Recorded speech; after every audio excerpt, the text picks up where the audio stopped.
Hello, and welcome to the Media Center's 8th Local Hero Award series, in which we showcase 6 people from the Mid-Peninsula for outstanding achievement or contributions to the community. We solicited nominations and were particularly looking for the unsung heroes. Each winner is an inspiration, and each has a great story to tell.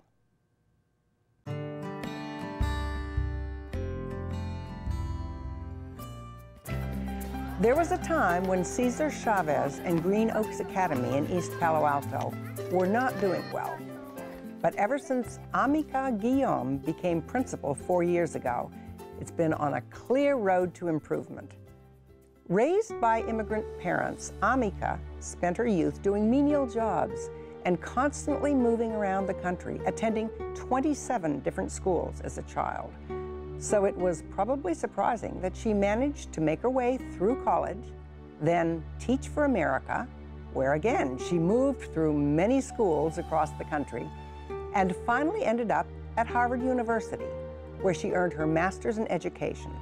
This opened many doors, but nevertheless, she was drawn to East Palo Alto to work with families much like her own. Some say it's among the most challenging communities to work in. But for Amica Guillaume, it's her home away from home, where the poverty and even the violence are things she is intimately familiar with. So in 2001, my little sister was 15, and she was murdered a Saturday night at a party where there were other teenagers.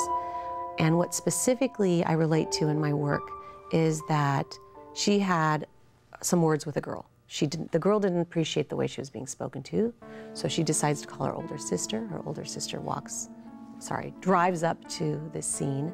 Everyone, there were about 40 witnesses, created a circle, and they start chanting, "Fight, fight, fight."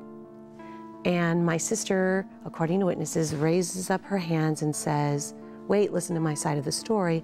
The girl rushes her and shoves a knife in her that then hits her heart, and she falls to the ground dying.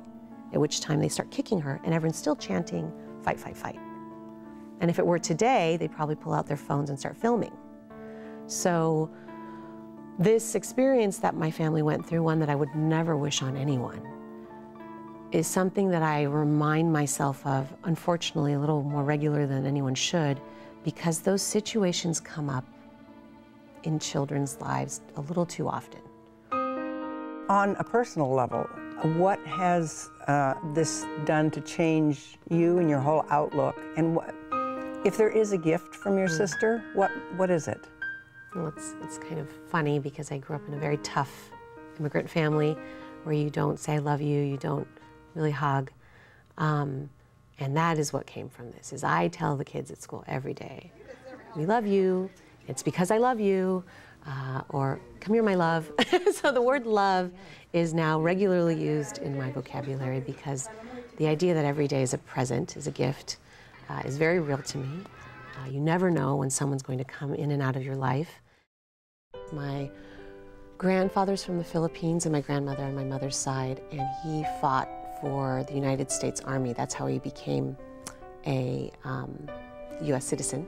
My father came from a communist country, which was Czechoslovakia, and so his experience of being Holocaust survivors and then being here in the United States where he specifically had political asylum gives you a sense of gratitude.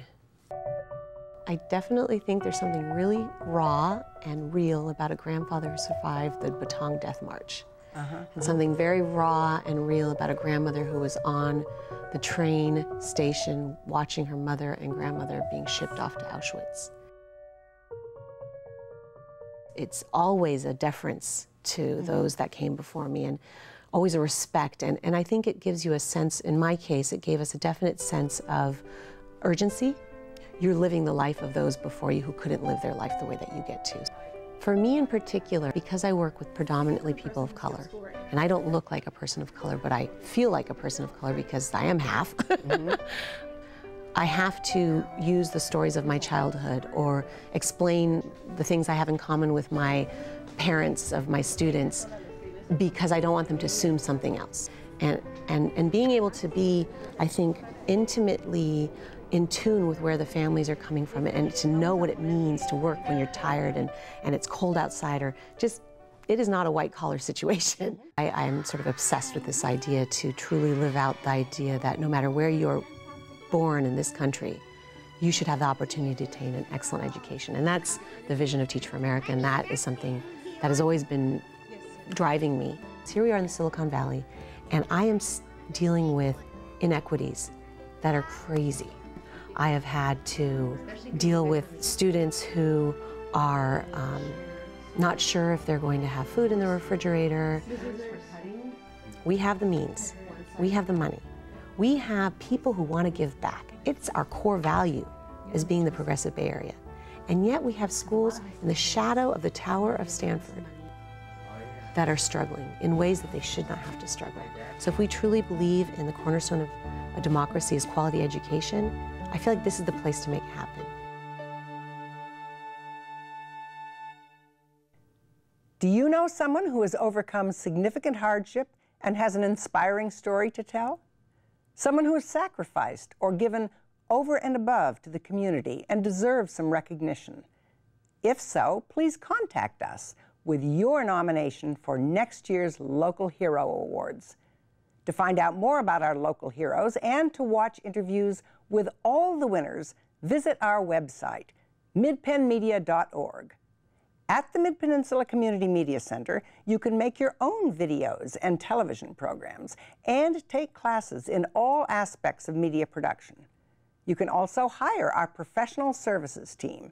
To find out more about that, go to mcproservices.com. Congratulations to all our winners, and thank you for watching.